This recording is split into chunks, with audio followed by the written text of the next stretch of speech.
Hello, Radhe Radhe भाई सभी को। कैसे हैं सभी लोग भाई? नमस्कार प्रिय साथियों भाइयों। और मेरा नाम है भाई जितेंद्र शर्मा और हमने यहाँ जो है अपना यूट्यूब चैनल JS केमिस्ट्री 99 के नाम से स्टार्ट किया हुआ है। और इसमें अपन ने साइंस स्ट्रीम को लेकर एक छोटी सी शुरुआत की है, जिसमें 9th 10th की साइंस, 11th 12th की केमिस्ट्री स्टार्ट की हुई है।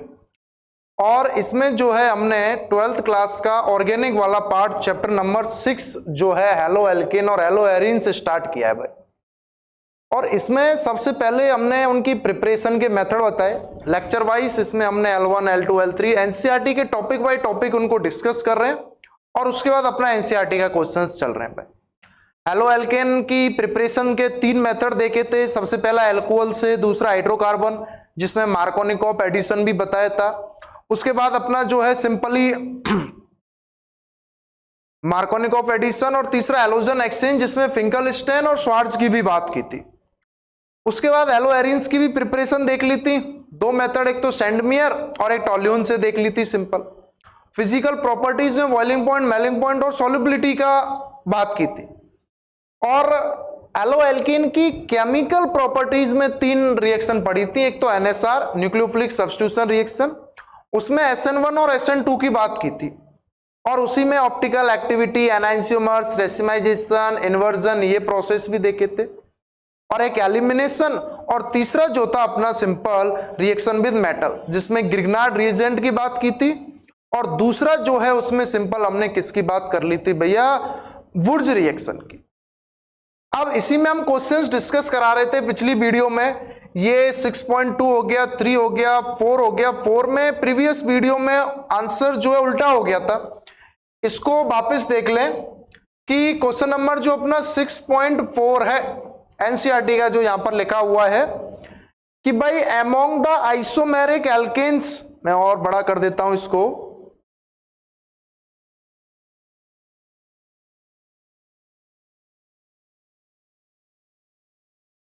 among the isomeric alkanes of molecular formula C5H12 identify the one that on photochemical chlorination yields 6.4 की हम बात कर रहे हैं कि भाई C5H12 है। अब ये C5H12 तो अपने को सिंपल बता रहा है भाई एल्केन है, जनरल फॉर्मूला CnH2n+2 यानी कि पेंटेन है। तो ये एल्केन का RH है। इसमें अपने को क्या कराना है? Photochemical chlorination.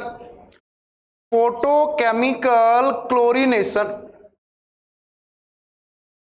फोटोकेमिकल क्लोरीनेशन कराना है। इसका मतलब वही सनलाइट और जो है H की प्रेजेंस में हम बात कर रहे हैं। तो हमको पता हाइड्रोजन का रिप्लेसमेंट हो जाता है और RCl बन जाएगा। अब वो बोल रहा है सिंगल मोनोक्लोराइड, 3 आइसोमेरिक मोनोक्लोराइड और 4 आइसोमेरिक मोनोक्लोराइड। तो जो फर्स्ट वाला है सिंगल मोनोक्लोराइड, सिंगल मोनोक्लोराइड, इसमें तो इसका सिंपल क्या होगा? आइसोपेंटेन होगा, CH3 नियोपेंटेन, CH3 और CH3 कौन सा हो गया? नियोपेंटेन। क्योंकि एक ही टाइप का हाइड्रोजन एटम होगा और एक ही टाइप का हाइड्रोजन एटम है तो एक ही टाइप का मोनोक्लोराइड सिंगल प्रोडक्ट बन जाएगा। और दूसरा वाला जो है सिंपल क्या कह रहा है वो? 3 आइसोमेरिक मोनोक्लोराइड।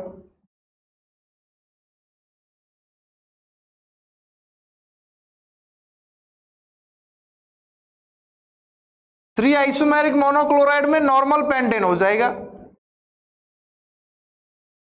जिसमें अपना CH3 CH2 CH2 CH2 CH3 और एक तीसरा है अपना सिंपल 4 आइसोमेरिक मोनोक्लोराइड।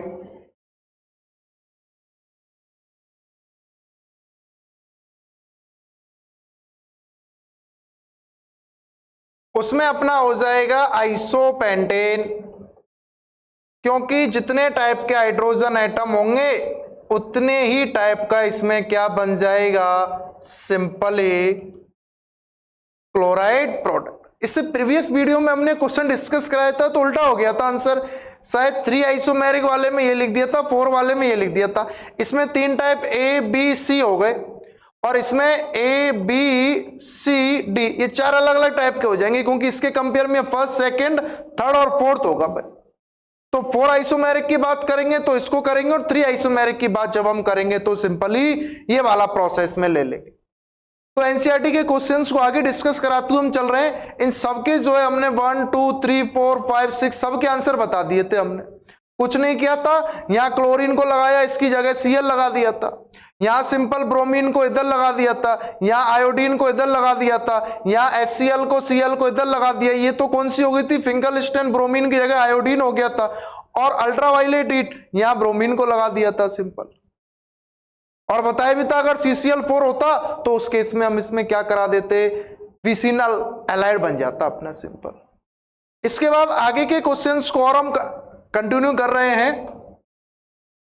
ये जो क्वेश्चन लिखा हुआ है भाई 6.6,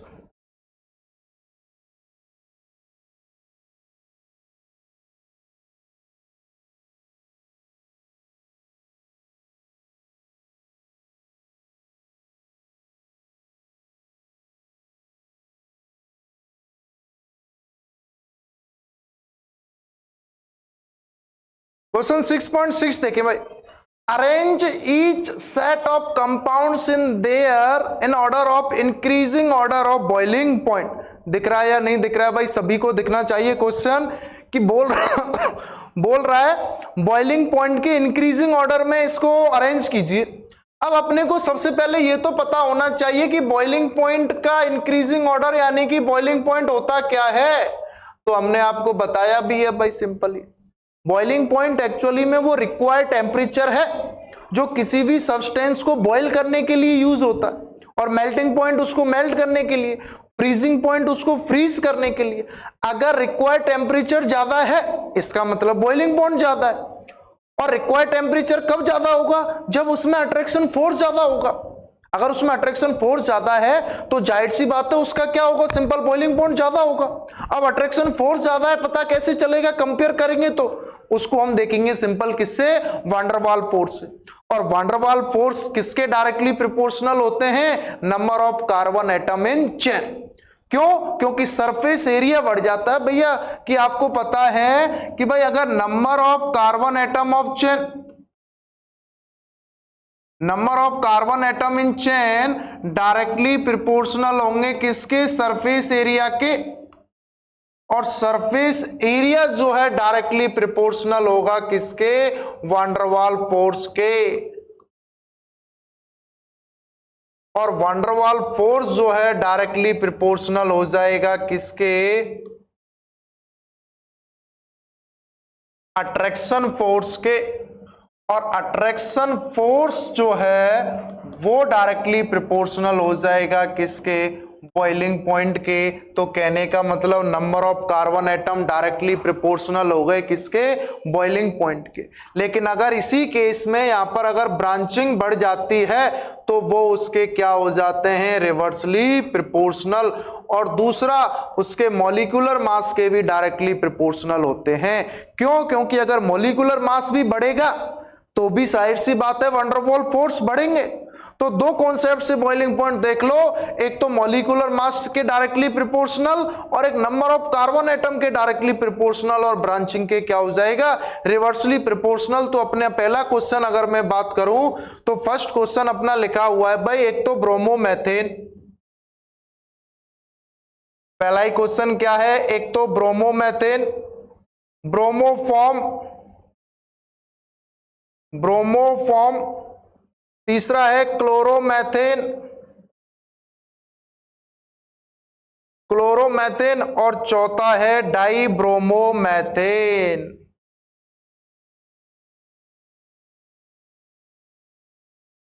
इनको लिख दूं मैं ए बी सी और डी करके इनको मैं लिख देता हूं भाई।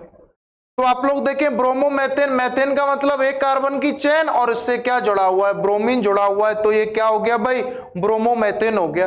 ब्रोमोफॉर्म जैसे क्लोरोफॉर्म क्या होता है, CHCl3 क्लोरोफॉर्म होता है, same as it is CHBr 3 क्या हो जाएगा भैया, ब्रोमो फॉर्म हो जाएगा, नहीं हो जाएगा।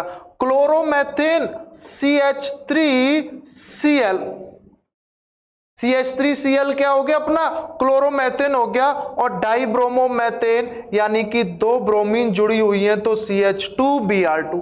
अब इनकी स्ट्रक्चर हो गई। अब चेक कर लेंगे जिसमें या तो मॉलिक्यूलर मास, देखो सब में एक एक कार्बन है। अब हाइड्रोजन का कम होता है तो हाइड्रोजन के बाद 3 हाइड्रोजन और 1 क्लोरीन, क्लोरोमेथेन। इसमें 1 क्लोरीन है, 3 हाइड्रोजन है, तो सबसे कम मॉलिक्यूलर मास इसका होगा या नहीं होगा। उसके बाद इसमें 3 हाइड्रोजन और 1 ब्रोमीन है, इसमें 2 हाइड्रोजन और 2 ब्रोमीन है, और इसमें 1 हाइड्रोजन और 3 ब्रोमीन है या नहीं है। तो ब्रोमीन का मॉलिक्यूलर मास तो भाई कंपेयर करें हाइड्रोजन से, क्लोरीन से सबसे ज्यादा होता है या नहीं होता है। तो सिंपल सी बात है, सबसे कम किसका हो जाएगा, क्लोरोफॉर्म का हो जाएगा, वो क्लोरोमीथेन का बॉइलिंग पॉइंट। क्यों, क्योंकि कार्बन एटम तो सेम है, मॉलिक्यूलर मास पर चल रहा है। तो इसमें 3 हाइड्रोजन और 1 क्लोरीन है, उसके बाद इसमें 3 हाइड्रोजन और 1 ब्रोमीन है, किसमें, ए में, ब्रोमोमेथेन में। और उसके बाद डाइब्रोमोमेथेन 2 हाइड्रोजन और 2 ब्रोमीन है, तो इसमें कौन सा हो गया, डी। और सबसे बाद में कौन सा आ जाएगा, बी। कौन सा कॉन्सेप्ट लगा दिया है, ये मॉलिक्यूलर मास वाला, कि जिसमें मॉलिक्यूलर मास सबसे ज्यादा होगा उसका बॉइलिंग पॉइंट क्या होगा भाई, सबसे ज्यादा होगा। क्यों, क्योंकि वही वंडरवॉल फोर्स जो है डायरेक्टली प्रोपोर्शनल है किसके, मॉलिक्यूलर मास के। इंपॉर्टेंट होता है, हर जगह पूछा जाता है, बार बार पूछा जाता है बॉइलिंग पॉइंट का कॉन्सेप्ट। इसी चैप्टर से मतलब नहीं है, आगे ऑर्गेनिक केमिस्ट्री के अपने जितने भी चैप्टर हैं उन सभी में जो है ये मॉलिक्यूलर मास का जो है भाई एक कॉमन कॉन्सेप्ट है। मॉलिक्यूलर मास का क्या होगा, इसमें ये कॉमन कॉन्सेप्ट होगा।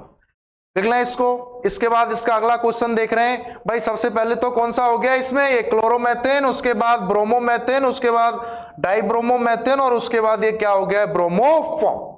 और ये इंपॉर्टेंट है, और ये हमने पढ़ाया भी आपको लेक्चर में, जब अपन ने सिंपल इसकी फिजिकल प्रॉपर्टीज बताई हैं, चिल्ला चिल्ला कर जोर भी दिया इसी बात पर कि बॉइलिंग पॉइंट डायरेक्टली प्रोपोर्शनल होगा किसके, number of carbon atom chain के, और रिवर्सली प्रोपोर्शनल होगा किसके, ब्रांचिंग के, और डायरेक्टली प्रोपोर्शनल हो जाएगा किसके, मॉलिक्यूलर मास, क्योंकि ये वंडर वॉल फोर्स पर जो है क्या कर रहा है भाई, सिंपल डिपेंड कर रहा है। इसके बाद अगला ही क्वेश्चन देख लेते हैं, इसका सेकंड वाला। और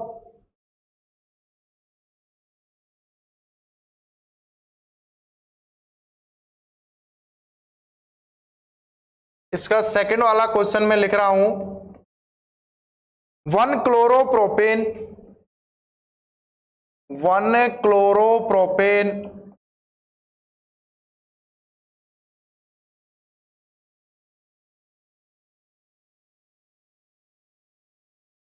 बी है अपना आइसोप्रोपिल क्लोराइड, आइसोप्रोपिल क्लोराइड। सी है अपना 1 क्लोरोब्यूटेन,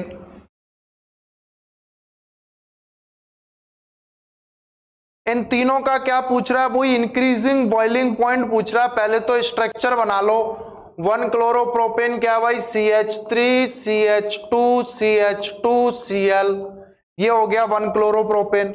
आइसोप्रोपिल क्लोराइड का मतलब वही सेकेंडरी कार्बन पर क्या जुड़ा हुआ है, क्लोरीन जुड़ा हुआ है, तो ये अपना क्या हो गया भैया, सिंपल आइसोप्रोपिल क्लोराइड। और ये अपना क्या है, chlorobutane, CH3 CH2 CH2 CH2 और Cl, ये अपना क्या हो गया, क्लोरोब्यूटेन हो गया भाई। अब इसमें अगर हम बात करें तो number of carbon atom chain इसमें 3 है और इसमें 4 है, तो जाहिर सी बात है number of carbon atom chain in दोनों में कम है, तो बॉइलिंग पॉइंट इनका कम होगा। अब इसमें भी, इसमें ब्रांचिंग है, इसमें ब्रांचिंग नहीं है, तो सबसे कम किसका होगा, बी वाले का, आइसोप्रोपिल क्लोराइड का। उसके बाद किसका होगा, 1 क्लोरोप्रोपेन का, और उसके बाद किसका हो जाएगा, 1 क्लोरोब्यूटेन का बॉइलिंग पॉइंट ऑर्डर हो जाएगा। सिंपल सा कॉन्सेप्ट लगाया है कि बॉइलिंग पॉइंट जो है डायरेक्टली प्रोपोर्शनल होगा number of carbon atom chain,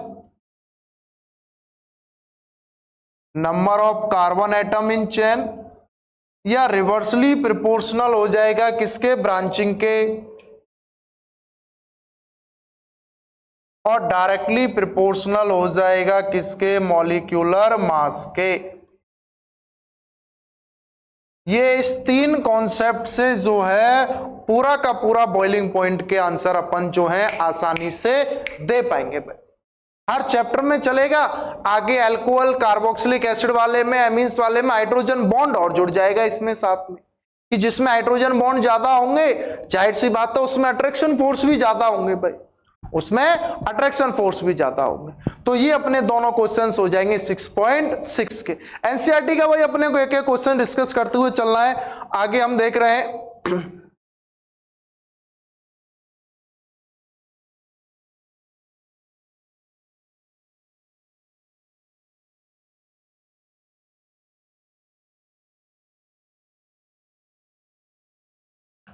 6.7 को और देख लेते हैं।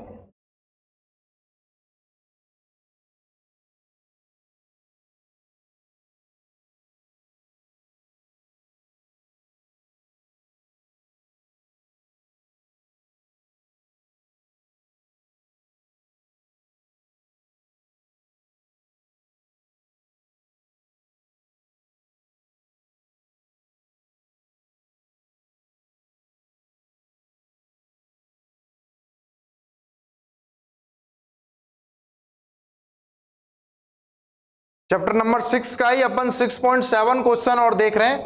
क्या कह रहा है देखो, which alkyl halide from the following pairs would you expect to react more rapidly by SN2 mechanism and explain your answer. अगर आपको याद हो हमने हेलो एल्केन्स की केमिकल रिएक्शन में केमिकल जो प्रॉपर्टीज थी उसमें जो है सिंपली किसकी बात की थी, न्यूक्लियोफिलिक सब्स्टिट्यूशन रिएक्शन NSR, और इसमें भी 2 टाइप से SN1 और SN2 की बात की थी। SN1 का मतलब तो क्या था, unimolecular nucleophilic substitution reaction. SN2 का मतलब क्या था, बाइमोलिकुलर न्यूक्लियोफिलिक सब्स्टिट्यूशन रिएक्शन। SN2 में जो रेट ऑफ रिएक्शन है वो उसके दोनों रिएक्टेंट के डायरेक्टली प्रोपोर्शनल है, दोनों पर डिपेंड कर रही है, इसलिए जो उसकी ऑर्डर है वो सेकंड ऑर्डर की है और सिंगल स्टेप में कंप्लीट हो जाती है। जबकि SN1 केवल और केवल रिएक्टेंट की कंसंट्रेशन पर डिपेंड कर रही है, उसकी रेट ऑफ रिएक्शन आने वाले इनकमिंग न्यूक्लियोफाइल पर डिपेंड नहीं कर रही है और 2 स्टेप में कंप्लीट होती है। एक स्टेप में क्या बनता है, कार्बोकैटायन बनता है जो स्लो स्टेप होता है और उसका RDS होता है, रेट डिटरमाइनिंग स्टेप होता है भाई सिंपल। और जब हम उनकी रिएक्टिविटी का ऑर्डर देखते हैं तो SN2 की जो रिएक्टिविटी होती है, SN2 की जो रिएक्टिविटी होती है वो तो कौन सी होती है, 3 डिग्री में सबसे ज्यादा, उससे कम 2 डिग्री और उससे कम 1 डिग्री में होती है। उल्टा रिएक्टिविटी की जब हम बात करते हैं तो SN2 में जो है 1 डिग्री में सबसे ज्यादा, 1 डिग्री में सबसे ज्यादा, उससे कम 2 डिग्री, उससे कम 3 डिग्री।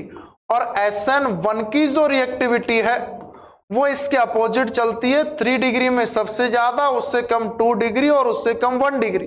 ये टाइप ऑफ एलो एल्केन है कि हैलोजन किस टाइप के कार्बन से जुड़ा है।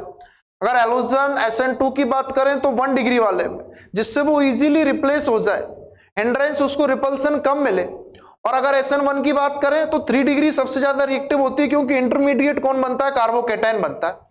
अब क्वेश्चन में यही बोल रहा है कि आपको तो SN2 मैकेनिज्म की रिएक्टिविटी का क्या बताना है, ऑर्डर बताना है, कौन ज्यादा फास्ट करेगा। तो पहला दिया हुआ है कौन कौन से हैं अपने, एक तो CH3 CH2 CH2Br और दूसरा दिया हुआ है CH3 CH2 CH CH3Br। अब मान के चलो कोई भी न्यूक्लियोफाइल है, कोई भी न्यूक्लियोफाइल हो सकता है OH- वो इस पर भी अटैक कर रहा है और इस पर भी अटैक कर रहा है। अगर SN2 मैकेनिज्म है तो कौन ज्यादा रैपिडली करेगा, आप देख रहे हो ब्रोमीन यहां किस टाइप के कार्बन से जुड़ा है, 1 डिग्री वाले कार्बन से जुड़ा है, तो ये तो 1 डिग्री एलो एल्केन हो गया। और यहां ब्रोमीन किस टाइप वाले कार्बन से जुड़ा है, 2 डिग्री वाले कार्बन से जुड़ा है, तो ये क्या हो गया, 2 डिग्री एलो एल्केन हो गया। तो कौन ज्यादा, SN2 मैकेनिज्म की रिएक्टिविटी क्या है, 1 डिग्री की सबसे ज्यादा, उससे कम 2 डिग्री, उससे कम 3 डिग्री। तो जाहिर सी बात है SN2 क्यों सबसे ज्यादा इसमें रैपिडली रिएक्टिविटी होगा 1 ब्रोमो प्रोपेन से compare to 2 bromo butane.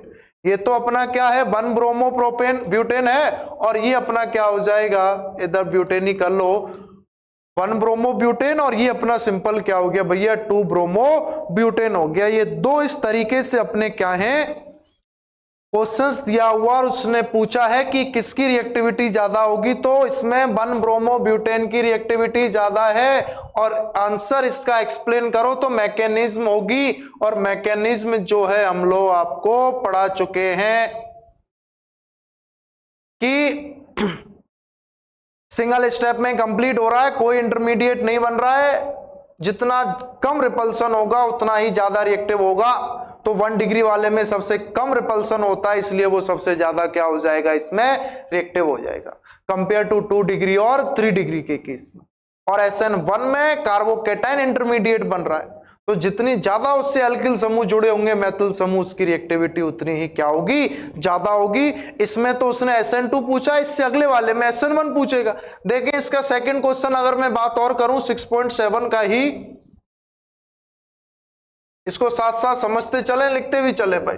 Second question और लिख रहा हूं मैं यहां पर CH3 CH2 CH CH3 और इधर ब्रोमीन और ये है अपना CH3 CH3 CH3 और ब्रोमीन।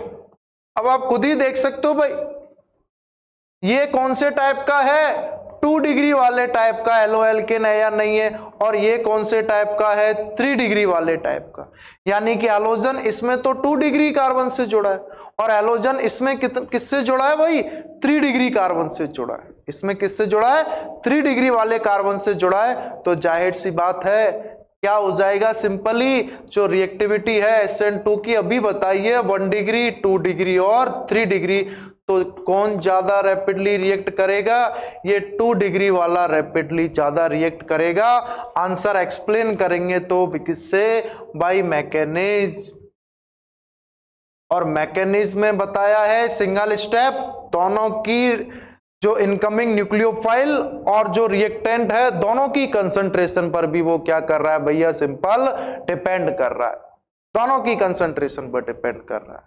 तो इसलिए ये 3 डिग्री वाला कम होगा। हाँ SN1 होता तो उल्टा हो जाता, SN1 होता तो उल्टा हो जाता। और यहां पर एक और बढ़िया क्वेश्चन है भाई, अगर आपको ये दिख रहा हो तो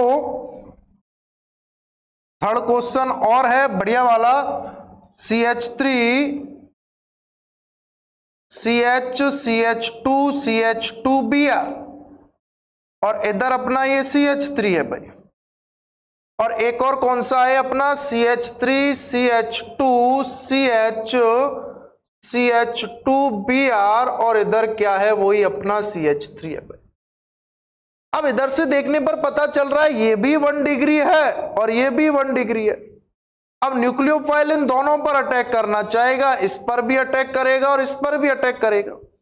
तो आप देख रहे हो इन दोनों में होने को तो वो सेम है 1 डिग्री का, लेकिन जब यहां अटैक करेगा तो इस पर सेकंड पोजीशन पर ही ब्रांचिंग है और यहां अटैक कर रहा है तो थर्ड पोजीशन पर ब्रांचिंग है 1 2 3, और इधर क्या है 1 2 सेकंड पर ही ब्रांचिंग आ गई तो इधर पास है। अगर पास है तो इसको रिपल्सन ज्यादा महसूस होगा, और रिपल्सन ज्यादा महसूस हो रहा है तो वो उसकी रिएक्टिविटी को क्या कर देगा कम कर देगा। और यहां थर्ड वाले पर है तो इसमें इसको रिपल्सन कम होगा कंपेयर टू इसमें रिपल्सन कम होगा इसके कंपेयर में, इसमें रिपल्सन कम होगा इसके कंपेयर में। इसलिए कौन ज्यादा रिएक्टिव रैपिडली रिएक्टिविटी शो करेगा, ये सिंपल फर्स्ट वाला जो है। कौन सा वाला शो करेगा भैया, फर्स्ट वाला जो है शो कर जाएगा। यहां तक बात समझ में आ रही है नहीं आ रही है। तो SN1 SN2 मैकेनिज्म के बेसिस पर क्वेश्चन है, फिजिकल प्रॉपर्टीज के बेसिस पर क्वेश्चन है, और उनके जितने भी प्रिपरेशन और रिएक्शन पड़े हैं उनमें डायरेक्ट क्वेश्चन है कि इससे क्या प्रोडक्ट बनेगा, इससे क्या प्रोडक्ट बनेगा। इसके बाद एक और क्वेश्चन देख रहे हैं हम 6.8।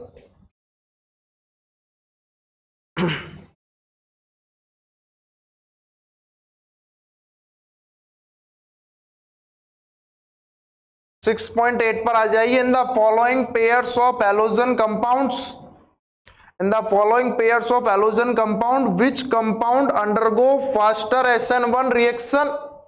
अब इसमें किसकी बात कर रहा है भैया, SN1 की बात कर रहा है। इससे पहले वाले में किसकी बात हुई थी, SN2 की, और इसमें किसकी बात हो रही है, अपनी SN1 की बात हो रही है।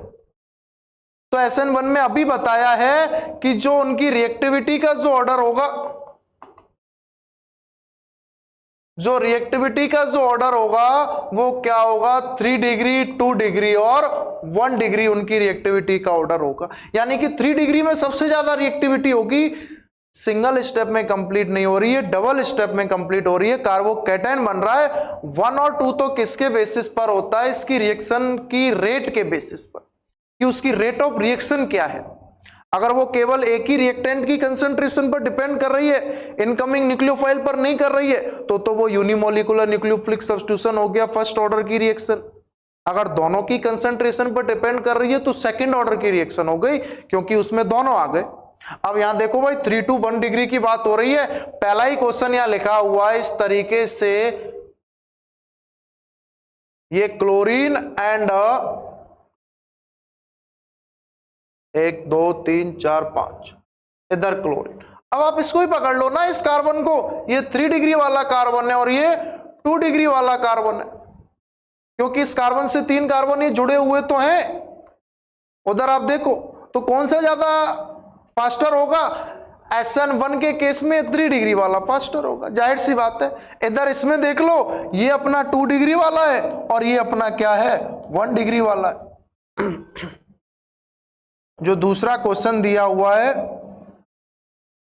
1 2 3 4 5 6 7, 1 2 3 4 5 6 7, एक और लगा लो। ये तो भैया 1 डिग्री वाले से जुड़ा हुआ है और ये 2 डिग्री वाले से जुड़ा हुआ है, तो कौन सी फास्ट हो जाएगी, SN1 के केस में फर्स्ट वाला फास्ट हो जाएगा, नहीं हो जाएगा। तो इसी तरीके से अपने को जो है भैया ये NCERT का एक एक क्वेश्चन डिस्कस करना है, थ्योरेटिकल पार्ट भी पढ़ते चलना है। कोई डाउट है, समस्या है तो तुरंत कमेंट्स में बता दें, कोई गलती भी हो रही है तो भैया उसको भी बता दें कि सर यहां पर कोई मिस्टेक हो गई, जैसे पिछली वीडियो में वो उल्टा हो गया था, क्रम 3 आइसोमेरिक और 4 आइसोमेरिक में हो जाता है कभी कभी, तो सिंपल उसको हमने अभी सही करा दिया है कि जब 4 वाला केस होगा तो वो क्या होगा, आइसोपेंटेन, और 3 वाला होगा तो नॉर्मल पेंटेन, और 1 वाला होगा तो नियोपेंटेन। और यहां SN1 और SN2 वाले केस देख लिए किस तरीके से क्वेश्चन आ सकते हैं, ये हमने उसमें जब पढ़ा रहे थे थ्योरेटिकल वाले पार्ट में, तब भी ये क्वेश्चन जो है भाई डिस्कस भी किए थे। और अभी जो है इसमें अपना कौन सा हो गया है, फिजिकल प्रॉपर्टीज वाला और एक जुड़ गया। तो यहां तक के क्वेश्चंस को आप लोग कर लेंगे। मजा जब आएगा जब आप इसकी थ्योरी भी पढ़ोगे और उसको इतनी बार बार प्रैक्टिस में लाओगे कि क्वेश्चंस ऐसे चुटकियों में होने लग जाएंगे।